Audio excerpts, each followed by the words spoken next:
चलिए हम करते हैं गिल्लू, जिसकी लेखिका है महादेवी वर्मा। सोन जूही में आज एक पीली कली लगी है, इसे देखकर अनायास ही उस छोटे जीव का स्मरण हो आया जो इस लता की संघन हरी तीमा में छिपकर बैठता था और फिर मेरे निकट पहुंचते ही कंधे पर कूदकर मुझे चौंका देता था। तब मुझे कली की खोज रहती थी, पर आज उस लघु प्राण की खोज है। सोन जूही एक प्रकार का पुष्प होता है जो पीले रंग का होता है। अनायास, अचानक। इसके बाद है लघु प्राण, एक छोटा जीव। सोनजूही में आज एक पीली कली लगी। महादेवी वर्मा क्या कहती है कि महादेवी वर्मा के यहाँ एक बेल है जिस पर पीले रंग के फूल आते हैं। तो वो कह रही है कि आज एक पीली जो बेल थी उस पर एक पीली कली निकली है। इसे देखकर अचानक ही मुझे उस छोटे से जीव, मतलब वो गिलहरी की बात कर रही है, उसकी उसका याद स्मरण याद हो आया जो इस लता की संघन हरी तीमा, मतलब इस बेल की जो संघन मतलब गहरी हरियाली में छिपा बैठा रहता था और फिर मेरे निकट पहुंचते ही कंधे पर कूदकर मुझे आश्चर्यचकित कर देता था। तब मुझे कली की खोज, पहले तो मैं कली की खोज में मतलब उसको देखने जाती थी, पर मुझे आज उस छोटे से प्राणी जीव, उस छोटे से जीव की खोज है, उसकी याद आ रही है। परंतु वह तो अब तक इस सोनजूही की जड़ में मिट्टी होकर मिल गया होगा। कौन जाने स्वर्णिम कली के बहाने वही मुझे चौंकाने ऊपर आ गया हो। परंतु वह जो ये बेल है उसकी जड़ में मिट्टी मिल होकर मिल गया, मतलब है मर चुका है, मिट्टी बन गया होगा। जाने जो सोने की कली जैसी ये है, ये कली ही मुझे चौंकाने और आश्चर्य में डालने ऊपर आ रही है। अचानक एक दिन सवेरे कमरे से बरामदे में आकर मैंने देखा दो कौवे एक गमले के चारों ओर चोंचों से छुआ छुएवल जैसा खेल खेल रहे हैं। मैं अचानक एक दिन कमरे से बाहर आई बरामदे में, मैंने देखा कि दो कौवे एक गमले के चारों ओर चोंच से चुपके से छूकर छुप जाना और फिर छूना जैसा खेल खेल रहे थे। यह काग बिसुंडी भी विचित्र पक्षी है। कौवे के बारे में कहा गया, यह विचित्र पक्षी है। एक एक साथ तो ये सम आदर्तित आदर्तित है, एक अनादर्तित है। सम्मान भी किया जाता है और इसकी अवमानना भी करते हैं लोग। हमारे बेचारे पुरखे न गरुड़ के रूप में आ सकते हैं, न मयूर के, न हंस के। उन्हें पितृपक्ष में हमसे कुछ पाने के लिए काग बनकर ही अवतीर्ण होना पड़ता है। इतना ही नहीं, हमारे दूरस्थ परिजनों को भी आने की मधुर संदेश इनके कर्कश स्वर में ही देना पड़ता है। दूसरी ओर हम को और काव काव करने की अवमानना के अर्थ में ही प्रयुक्त करते हैं। अब ये कहा गया है कि जो हमारे जो पूर्वज है वे न गरुड़ के रूप में आते हैं, न मोर के, न हंस के। उन्हें तो सिर्फ काग बनकर ही पितृपक्ष के रूप में प्रकट होना पड़ता है। इतना ही नहीं, जब हम हमारे दूरस्थ मतलब दूर के जो प्रियजन है उनके आने का संदेश भी ये अपनी कटु वाणी में देते हैं। दूसरी ओर हम कौवा और काव काव करने के अवमानना करते हैं कि जो ये है काव काव और कौवा की और काव काव करने की अवमानना के अर्थ में प्रयुक्त करते हैं। मेरे काक पुराण के विवेचन में अचानक बाधा आ पड़ी, क्योंकि गमले और दीवार की संधि में छिपे एक छोटे से जीव पर मेरी दृष्टि रुक गई। जहां मैं काक कौवा के पुराण के बारे में सोच रही थी, उसमें एकदम बाधा आ गई, क्योंकि गमले और दीवार में जो एक छोटा सा जीव था उस पर मेरी दृष्टि पड़ी। निकट जाकर देखा, गिलहरी का छोटा सा बच्चा है जो संभवतः घोंसले से गिर पड़ा है और अब कौवे जिससे सुलभ आहार खोज रहे हैं। तो जब मैंने उसके पास जाकर देखा तो एक छोटा सा गिलहरी का बच्चा था जो शायद घोंसले से गिर गया था, और जो कौवे थे सुलभ आहार खोज रहे थे, मतलब आसानी से उनको आहार मिल गया था। काकद्वय मतलब दो कौवे की चोंच के दो घाव उस लघु प्राण के लिए बहुत थे, अतः वह निश्चेष्ट सा गमले से चिपटा पड़ा था। दो कौवे की अगर दो चोंच मारते उसके घाव ही उस छोटे से प्राणी के लिए बहुत थे। वह निश्चेष्ट सा गमले पर चिपका पड़ा था बिना किसी हरकत के, गमले से चिपटा हुआ था। सबने कहा कौवे की चोंच का घाव लगने के बाद यह बच नहीं सकता, अतः इसे ऐसे ही रहने दिया जाए। सभी कह रहे थे कि अगर चोंच मार दी तो यह मर जाएगा, इसे वहीं रहने दो, परंतु मन नहीं माना। उसे होले से उठाकर अपने कमरे में लाए, फिर रुई से रक्त पोंछकर घाव पर पेंसिलिन का मरहम लगाया। अब वह कहती है कि मेरा मन नहीं मान रहा था, इसलिए मैं उसे कमरे में ले आई, फिर रुई से उसके घाव को पोंछकर उस पर दवाई लगा दी। रुई ने की पतली बत्ती दूध से भिगोकर जैसे जैसे उसके नन्हे से मुंह पर लगाई, पर मुंह खुल न सका और दूध की बूंदें दोनों ओर लुढ़क गई।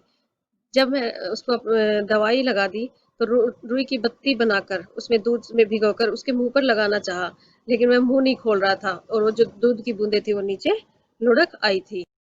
कई घंटे उपचार के उपचार उपरांत उसके मुंह में एक बूंद पानी टपकाया जा सका। तीसरे दिन वह इतना अच्छा आश्वस्त हो गया कि मेरी उंगली अपने दो नन्हे पंजों से पकड़कर नीले कांच के मोतियों जैसी आंखों से इधर उधर देखने लगा। कई घंटे जब उसका इलाज किया तो उसके मुंह में एक पानी बूंद टपका दिया। तीसरे दिन वह बहुत ही अच्छा हो गया, निश्चिंत हो गया। मेरी उंगली को अपने दोनों पंजों से पकड़ने लगा, नीले कांच के मोतियों जैसी, मतलब उसकी नीली आंखों से इधर उधर देखने लगा। 3-4 मास में उसने स्निग्ध रोए, जब्बेदार पूंछ और चंचल चमकीली आंखें सबको विस्मित करने लगी। 3-4 मास बाद उसके जो रोए थे वो चिकने हुए थे, जब्बेदार पूंछ थी और चमकीली आंखें सबको आश्चर्यचकित करने लगी थी। हमने उसकी जातिवाचक संज्ञा को व्यक्तिवाचक का रूप दे दिया और इस प्रकार हम उस गिल्लू कहकर पुकारने लगे। मैंने फूल रखने की एक हल्की डलिया में रुई बिछाकर उसे तार से खिड़की पर लटका दिया। अब क्या है, उसे जातिवाचक की जगह हमने व्यक्तिवाचक का रूप दे दिया, मतलब उसे एक नाम दे दिया और उसे गिल्लू कहकर बुलाने लगे। मैंने फूल रखने वाली एक हल्की डलिया, मतलब टोकरी में रुई बिछाकर तार से खिड़की पर लटका दिया। वहीं 2 वर्ष गिल्लू का घर रहा। मैं स्वयं हिलाकर अपने घर में झूलता और अपनी कांच के मनकों जैसी आंखों से कमरे के भीतर और खिड़की से बाहर न जाने क्या क्या देखता समझता रहता, परंतु उसकी समझदारी और कार्यकलाप पर सबको आश्चर्य होता था। 2 वर्ष तक गिल्लू उसमें घर में रहा, स्वयं ही उसको हिलाता और झूलता रहता था और कांच जैसी आंखों से, नीली आंखों से वह कमरे के भीतर और बाहर देखता रहता था। पता नहीं था वह क्या सोचता था, क्या समझदारी थी वह, लेकिन सब उसकी समझदारी और कार्यकलाप को देखकर आश्चर्य। जब मैं लिखने बैठती तब अपनी ओर से मेरा ध्यान आकर्षित करने की उसे इतनी तीव्र इच्छा होती कि उसे एक अच्छा उपाय खोज निकाला। लेखिका कहती है, जब भी मैं कुछ लिखने बैठती उसकी ओर ध्यान नहीं देती तो वह अपना ध्यान आकर्षित करने के लिए उसने एक उपाय खोज लिया। वह मेरे पैर तक आकर सर से पर्दे पर चढ़ जाता और फिर तेजी से उतरता। उसका यह दौड़ना का क्रम तब तक चलता रहता जब तक उसे पकड़ने के लिए न उठती। कहता है कि वह मेरे पैर से लेकर सिर पर चढ़ जाता और सिर फिर से नीचे उतरता। यह क्रिया जब तक चलती रहती जब तक मैं उसे पकड़ने के लिए न उठती। कभी मैं गिल्लू को पकड़कर एक लंबे लिफाफे में इस प्रकार रख देती कि उसके अगले 2 पंजे और सिर के अतिरिक्त लघु उगात इस लिफाफे के भीतर बंद रहता। कभी कहती है कि मैं गिल्लू को एक लिफाफे में बंद कर देती, सिर्फ उसके पंजे और छोटा सा शरीर, पंजे और सिर दिखाई देता और छोटा शरीर लिफाफे के अंदर रहता। इस अद्भुत स्थिति में भी मैं कभी घंटों मेज पर दीवार के सहारे खड़ा रहकर मैं अपनी चमकीली आंखों से मेरे क्रियाकलाप को देखता रहता, अर्थात मैं दीवार के सहारे खड़ा रहकर भी अपनी नीली सी आंखों से मैं जो भी करती उसे देखता रहता था। भूख लगने पर चिक चिक करके मानो ही सूचना देता, काजू या बिस्कुट मिल जाने पर स्थिति में लिफाफे से बाहर वाले पंजे से पकड़कर उसे उतरता रहता। जब उसे भूख लगती चिक चिक की आवाज निकालता और मुझे सूचना देता, बताता, मतलब ध्यान दिलाना चाहता था कि उसे भूख लगी है। तब मैं काजू या बिस्कुट देती तो लिफाफे से जो पंजे बाहर से उसे पकड़कर उसे उतरता रहता था। फिर गिल्लू के जीवन का प्रथम बसंत आया। नीम चमेली की गंध मेरे कमरे में होले होले आने लगी। बाहर की गिलहरियां खिड़की की जाली के पास आकर चिक चिक करके न जाने क्या कहने लगी। अब फिर क्या कहते हैं कि बसंत आया।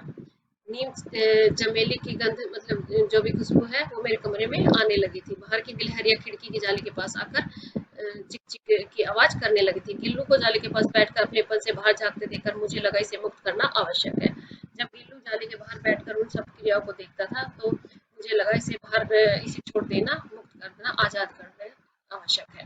मैंने किले निकालकर जाली का एक कोना खोल दिया और इस मार्ग से गिल्लू न जाने बाहर जाने पर सचमुच ही मुक्ति की सांस ली। इतने छोटे जीव को घर में पले कुत्ते बिल्लियों से बचाना भी एक समस्या ही थी। मैंने कीले निकालकर एक जाली का कोना खोल दिया था जिसे गिल्लू उसी रास्ते से बाहर चला गया। उसे ऐसा लगा जैसे बहुत ही अच्छा लग रहा है, आजाद होकर एक चैन की सांस ली। इतने छोटे जीव को कुत्ते बिल्लियों से बचाना भी एक समस्या ही थी। आवश्यक कागज पत्रों के कारण मेरे बाहर जाने पर कमरा बंद ही रहता। मेरे कॉलेज से लौटने पर जैसे कमरा खोला जाता, मैंने भीतर पैर रखा, वैसे ही गिल्लू अपनी जाली के द्वार से भीतर आकर मेरे पैर और सिर पैर तक दौड़ने लगता। यह तब से यह नित्य का क्रम हो गया। अब कहती है कि जब मैं कॉलेज जाती थी और कमरा खुलता था तब वह मेरे पैर पर चढ़कर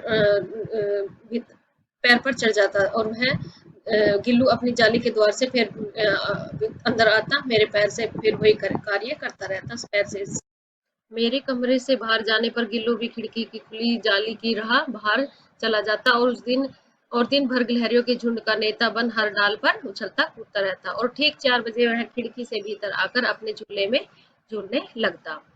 जब मैं कमरे से बाहर चली जाती थी तो गिल्लू भी खिड़की से बाहर चला जाता और गिलहरियों के झुंड के साथ खेलता रहता, उछलता कूदता रहता। ठीक 4 बजे वह खिड़की के अंदर आता और अपने झूले में झूलने लगता।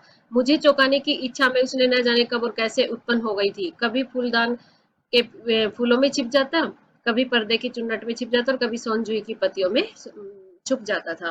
मेरे पास बहुत से पशु पक्षी हैं और उनका मुझसे लगाव भी कम नहीं है, परंतु उनमें से किसी को मेरे साथ मेरी थाली में खाने की हिम्मत हुई है, ऐसा मुझे समझ नहीं आता। मेरे पास बहुत सारे पशु पक्षी हैं, मैं सभी से बहुत प्यार करती हूँ और उनसे कोई कम लगाव नहीं है, परंतु उनमें से किसी की हिम्मत नहीं हुई कि मेरी थाली में खाने की। ऐसा मुझे याद नहीं आता कि किसी ने भी मेरी थाली में खाया हो कुछ। गिल्लू इनमें अपवाद था। मैं जैसे ही खाने के कमरे में पहुंचती, एक नियम था उसका कि जैसे ही मैं कमरे में खाने पहुंचती, मैं खिड़की से निकलकर आंगन की दीवार पर फिर बरामदे में पार करके मेज पर पहुंच जाता और मेरी थाली में बैठकर जाना चाहता था। बड़ी कठिनाई से मैंने उसे थाली के पास बैठाना सिखाया, जहां बैठकर वह मेरी थाली में से एक एक चावल उठाकर बड़ी सफाई से खाता रहता। काजू उसका प्रिय खाद्य था और कई दिन काजू न मिलने पर वह अन्य खाने की चीजें लेना बंद कर देता, झूले से नीचे फेंक देता था। गिल्लू इनमें अपवाद था, मतलब उसका एक नियम था कि जब भी मैं खाने बैठती तभी वह कमरे में पहुंच जाता और मेरी थाली में बैठ जाना चाहता था। बड़ी मुश्किल से उसे थाली के पास बैठाना सिखाया और वह मेरी थाली में से एक एक चावल उठाकर बड़ी सफाई से बड़े अच्छे से खाता। काजू उसका प्रिय खाद्य पदार्थ था। कई दिन काजू अगर नहीं मिलता था तो वह खाना बंद कर देता या उसे फेंक देता था। उसी बीच मुझे मोटर दुर्घटना में आहत होकर कुछ दिन अस्पताल में रहना पड़ा। उन दिनों जब मेरे कमरे का दरवाजा खोला जाता, गिल्लू अपने झूले से उतरकर दौड़ता और फिर किसी दूसरे को देखकर उसी तेजी से घोंसले में जा बैठता। सब उसे काजू दे आते, परंतु अस्पताल से लौटकर जब मैंने उसके झूले की सफाई की तो उसमें काजू भरे मिले, जिससे ज्ञात होता है कि वह उन दिनों अपना प्रिय खाद्य कितना कम खाता रहा। लेखिका कहती है कि जब मेरी दुर्घटना हो गई थी, एक्सीडेंट हो गया था, तो मुझे कुछ दिनों के लिए अस्पताल में रहना पड़ा। उन दिनों जब मेरे कमरे में कोई भी दरवाजा खोलकर आता था तो गिल्लू झूले से उतर कर दौड़ता और फिर किसी दूसरे को देखकर वह फिर से अपने घोंसले में जा बैठता। सब उसे काजू देते, लेकिन मैंने जब अस्पताल से आकर देखा, झूले की सफाई की, तो उसमें काजू भरे थे। इसे यह पता चलता है कि जो उसका प्रिय खाद्य पदार्थ था वह भी उसने नहीं खाया, बहुत कम खाया। मेरी अस्वस्थता में वह तकिए पर सिरहाने बैठकर अपने नन्हे नन्हे पंजों से मेरे सिर और बालों को इतने होले होले सहलाता रहता कि उसका हटना एक परिचारिका के हटने के समान लगता था। जब मैं बीमार थी, वह तकिए के सिरहाने बैठ जाता और अपने नन्हे छोटे छोटे पंजों से मेरे बालों को सहलाता रहता था। जब वह हट जाता था तो ऐसा लगता था कि एक से जैसे कोई सेविका हो जो मेरे बालों में सहल। गर्मियों में जब दोपहर में काम करती रहती तो गिल्लू न बाहर जाता न अपने झूले में बैठता। उसने मेरे निकट रहने के साथ गर्मी से बचने का सर्वथा एक नया उपाय खोज निकालता। वह मेरे पास रखी सुराही पर लेट जाता और इस प्रकार समीप भी रहता और ठंडक में भी रहता। गर्मी में जब मैं दोपहर में काम करती थी, गिल्लू अब न बाहर जाता और न ही झूले पर बैठता। उसने मेरे साथ रहने का एक उपाय सोच लिया था, खोज निकाला था। वह सुराही के पास लेट जाता, इसके समीप रहता और उसे ठंडक भी मिलती रहती। गिलहरियों के जीवन की अवधि 2 वर्ष से अधिक नहीं होती, अतः गिल्लू की जीवन यात्रा का अंत आ ही गया था। दिन भर उसने कुछ न खाया न बाहर गया। रात में अंत की यातना में ही वह अपने झूले के उतर कर मेरे बिस्तर पर आया और ठंडे पंजों से मेरी उंगली पकड़कर हाथ से चिपक गया, जिससे उसे अपने बचपन की वर्णासन की स्थिति में पकड़ा था। गिलहरी, अब लेखिका क्या कह रही है, गिलहरी की जो अवधि होती है जीने की, वो 2 साल की होती है। गिल्लू की अब 2 साल पूरे हो चुके थे, उसका अंतिम समय आ गया था। दिन भर न उसने न कुछ खाया न बाहर गया और रात को वह अंत में झूले से उतरकर बिस्तर पर आ गया। ठंडे पंजों से वह उंगली पकड़कर हाथ से चिपक गया, जिससे जैसे वह बचपन में वर्णासन स्थिति में पकड़ा था लेखिका ने। पंजे इतने ठंडे हो रहे थे कि मैंने जाकर उठकर हीटर जलाया और उसे उष्णता देने का प्रयत्न किया, परंतु प्रभात की प्रथम किरण के स्पर्श के साथ ही वह किसी और जीवन में जगाने के लिए सो गया। पंजे इतने उसके ठंडे हो रहे थे, मैंने इतने ठंडे होकर देख रहे हीटर चलाया, उसे गर्मी देने की कोशिश की, परंतु सुबह की प्रथम किरण के साथ ही वह मर चुका था। जीवन में जागने के लिए मतलब दूसरा जन्म लेने के लिए वह सो गया था। उसका झूला उतार कर रख दिया गया, खिड़की की जाली बंद कर दी गई, परंतु गिलहरियों की नई पीढ़ी जाली के उस पर चिक चिक करती ही रहती। उस सोनजुई पर बसंत आता ही रहता।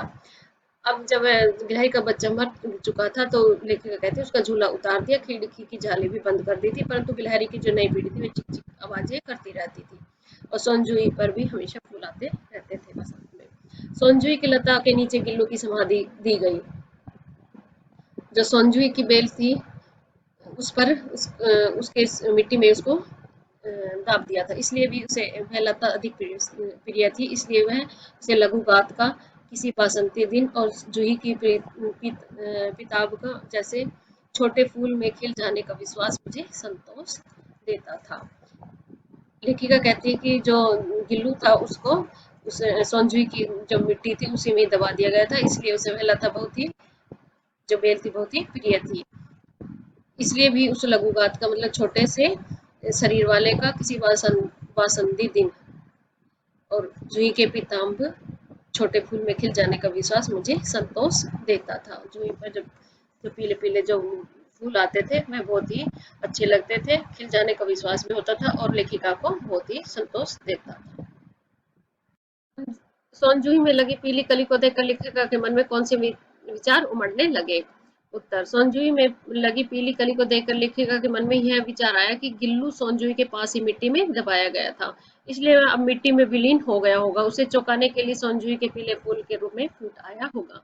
लेखिका के मन में विचार चल रहे थे कि जब गिल्लू जो गिलहरी का बच्चा था, जब उसकी मृत्यु हो गई थी तो उसे सोनजूही की जो बेल है उसके उस मिट्टी में दबाया था, जड़ के पास दबाया था, तो अब वह मिट्टी हो गया। लेकिन उसे लेखिका को चौंकाने के लिए वह सोनजूही के पीले फूल के रूप में उसके सामने आ रहा है। पाठ 2। पाठ के आधार पर कोए को एक समादृत और अनादृत प्राणी क्यों कहा गया है? उत्तर: हिंदू संस्कृति में ऐसी मान्यता है कि पितृपक्ष में हमारे पूर्वज हमसे कुछ पाने के लिए कौवे के रूप में हमारे सामने आते हैं। इसके अलावा कोए हमारे दूरस्थ रिश्तेदारों के आगमन की सूचना भी देते हैं, जिससे उसे आदर मिलता है। दूसरी ओर कोए की कर्कश भरी काव काव को हम अवमानना के रूप में प्रयुक्त करते हैं, इससे वह तिरस्कार का पात्र बनता है। इस प्रकार एक साथ आदर और अनादर पाने के कारण कौवे को समादृत और अनादृत कहा गया है।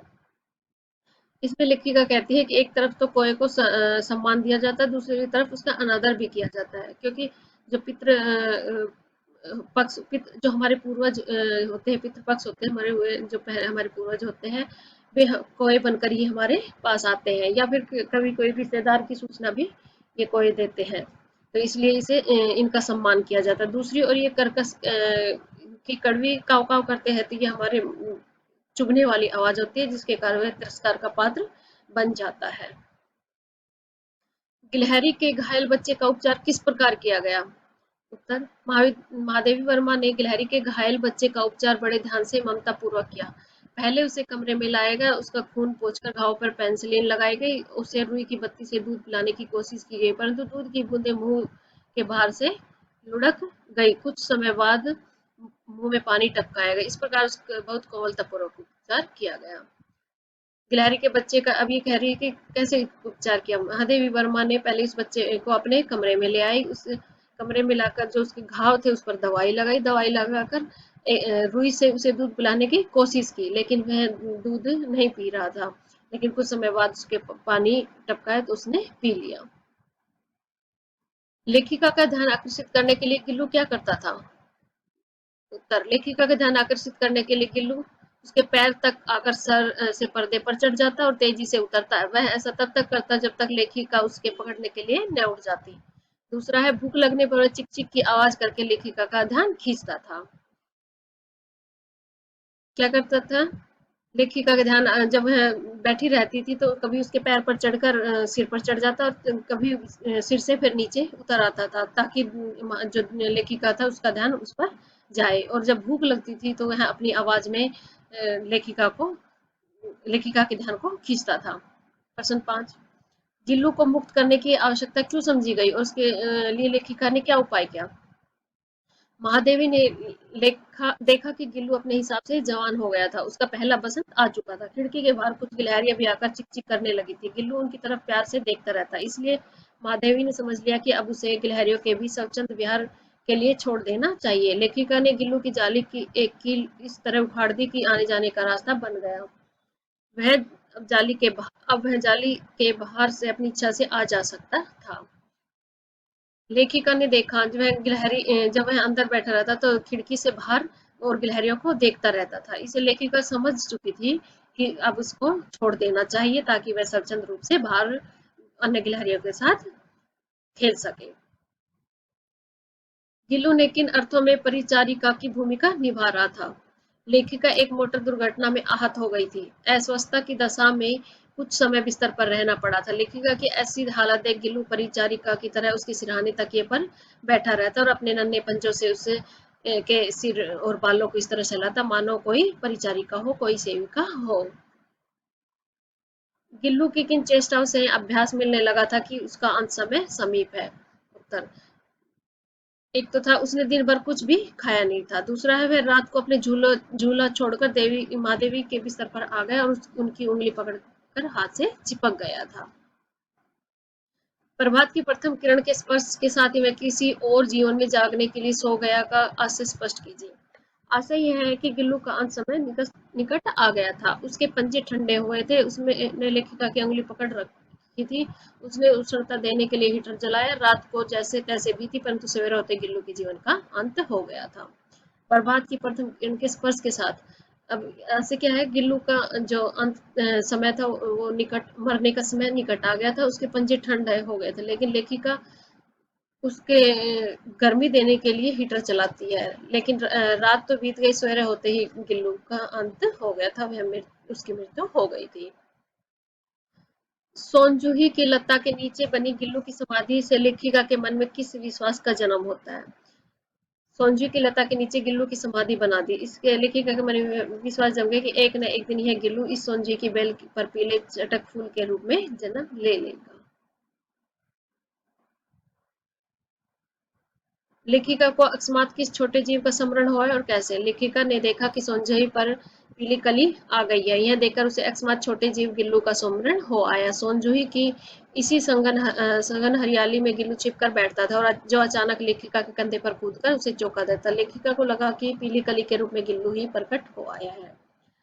लेखिका, अब क्या है, जब सोनजूही में जो बेल है उस पर पीले रंग के फूल आते हैं, उसे देखकर जो लेखिका है उसे गिल्लू की याद आती थी और उसे लगता था कि जो ये पीले फूल है वो गिल्लू के रूप में ही प्रकट हो रहे हैं। कोई की काव काव के बाद भी मनुष्य उसे कब आदर देता और क्यों? कोई की काव काव के बाद मनुष्य उसे पितृपक्ष में आदर देता है, क्योंकि हमारे समाज में ऐसी मान्यता है कि हमारे पुरख जो पूर्वज है वे हमसे कुछ पाने के लिए पितृपक्ष में कौ के रूप में आते हैं। इसके अलावा कौआ हमारे किसी दूरस्थ के आने का संदेश भी लेकर आता है। कोया एक तो पितृपक्ष के रूप में आदर किया जाता है कोए का। दूसरा, जब दूर दूर के हमारे रिश्तेदार है उसके आने का संदेश भी देता है, तो उसके आदर रूप में देखा जाता है कोए को। कोया अपना सुलभ आहार कहाँ खोज रहे थे और कैसे? लेखिका ने देखा कि गमले और दीवार की संधि में गिलहरी का छोटा सा बच्चा है जो संभवतः घोंसले से गिर पड़ा होगा। कोए उसे उठाने के प्रयास में चोंच मार रहे थे। इसी छोटे बच्चे में कोए अपना सुलभ आहार खोज रहे थे। मतलब यह है कि वह बच्चा, गिलहरी का छोटा सा बच्चा नीचे गिर गया था। कोए को कोई मेहनत नहीं करनी पड़ी, उन्हें आसानी से भोजन मिल रहा था। लेखिका की अनुपस्थिति में गिल्लू प्रकृति के सानिध्य में अपना जीवन किस प्रकार बिताता था? लेखक लेखिका की अनुपस्थिति में गिल्लू खिड़की में बनी जाली को उठाने से बने रास्ते द्वारा बाहर चला जाता था। वह दूसरी गिलहरियों के झुंड में शामिल होकर उनका नेता बन जाता और हर डाल पर उछल कूद करता रहता है। वह लेखिका के लौटने के समय कमरे में वापस आ जाता था। तो लेखिका जब बाहर चली जाती थी तो गिल्लू भी वह बाहर जो रास्ता बना दिया था उससे बाहर चला जाता, उछल कूद करता, खेलता और शाम के समय में वापस लौट आता था। गिल्लू का प्रिय खाद्य क्या था? इसे न पाने पर वह क्या करता? गिल्लू का प्रिय खाद्य काजू था। वह इसे अपने दांतों से पकड़कर कुतर कुतर कर खाता रहता था। गिल्लू को जब काजू नहीं मिलता तो वह अन्य खाने की अन्य चीजें लेना बंद कर देता था या उन्हें झूले से नीचे फेंक देता था। गिल्लू को काजू पसंद था, अगर उसे काजू ना दे तो और भी चीज को नहीं खाता था। लेखिका ने कैसे जाना गिल्लू उसकी अनुपस्थिति में दुखी था? लेखिका को एक मोटर दुर्घटना में घायल हो गई थी, उससे कुछ समय अस्पताल में रहना पड़ा। उन दिनों जब लेखिका के कमरे का दरवाजा खोला जाता तो गिल्लू झूले से नीचे आता, परंतु किसी और को देखकर तेजी से भागकर झूले में चला जाता। सब उसे वहीं काजू दे आते, परंतु जब लेखिका ने अस्पताल से आकर झूले की सफाई की तो उसे झूले में काजू मिले जिन्हें गिल्लू ने खाया नहीं था। इससे लेखिका ने जान लिया कि उसकी अनुपस्थिति में गिल्लू दुखी था। जब लेखिका क्या कहता है कि लेखिका की जब दुर्घटना में हो गई थी तो वह उसे अस्पताल में रहना पड़ा। उसकी अनुपस्थिति में गिल्लू ने ना एक कुछ खाता नहीं था, जो काजू उसके प्रिय आहार था उसे भी वह नहीं खाता था, बल्कि उसे छोड़ देता था। भोजन के संबंध में लेखिका को अन्य पालतू जानवरों और गिल्लू में क्या अंतर नजर आया? लेखिका ने अनेक पशु पक्षी पाल रखे थे जिनसे बहुत लगाव करती, परंतु भोजन के संबंध में लेखिका को अन्य पालतू जानवरों और गिल्लू में यह अंतर नजर आया कि उनमें से किसी जानवर ने लेखिका के साथ उनकी थाली में खाने की हिम्मत नहीं की, जबकि गिल्लू खाने के समय मेज पर आ जाता था और लेखिका की थाली में बैठकर खाने का। तो बड़े क्वेश्चन देख लीजिए। लेखिका ने लघु जीव की जान किस तरह बचाई, उसके इस कार्य से आपको क्या प्रेरणा मिलती है? लेखिका ने देखा कि गमले और दीवार की संधि के बीच एक छोटा सा गिलहरी का बच्चा पड़ा है, शायद यह घोंसले से गिर गया होगा। इसे कोई अपना भोजन बनाने के लिए तत्पर थे। लेखिका की दृष्टि उस पर पड़ गई। उसने उस बच्चे को उठाकर उसके घाव पर पेंसिलिन लगाई और पानी पिलाया। इससे वह 2-3 दिन में स्वस्थ हो गया। लेखिका के इस कार्य में हमें जीव जंतु के प्रति संवेदनशील बनने की प्रेरणा मिलती है, जीव जंतु की रक्षा करने की सीख मिलती है, जीव जंतु को न सताने और उन्हें प्रताड़ित न करने की प्रेरणा मिलती है। दूसरा है, लेखिका को जीव जंतु की संवेदना की सूक्ष्म समझ थी। इससे स्पष्ट करते हुए बताइए कि आपको इनमें से किन किन मूल्यों को अपनाने की सीख मिलती है। लेखिका अत्यंत सहृदय, संवेदनशील, परदुखोत्तर थी। उसे मनुष्य ही नहीं पशु पक्षियों का दुख भी नहीं देखा जाता था। इसके अलावा उसे जीव जंतुओं की भावनाओं की सूक्ष्म समझ थी। लेखिका ने देखा कि बसंत ऋतु में गिल्लू अन्य गिलहरियों की चिक चिक सुनकर उन्हें अपनेपन के भाव से खिड़की में से निहारता रहता है।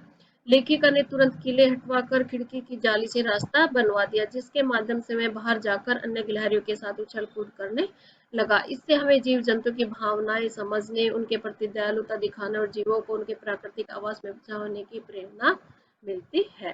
Thank you.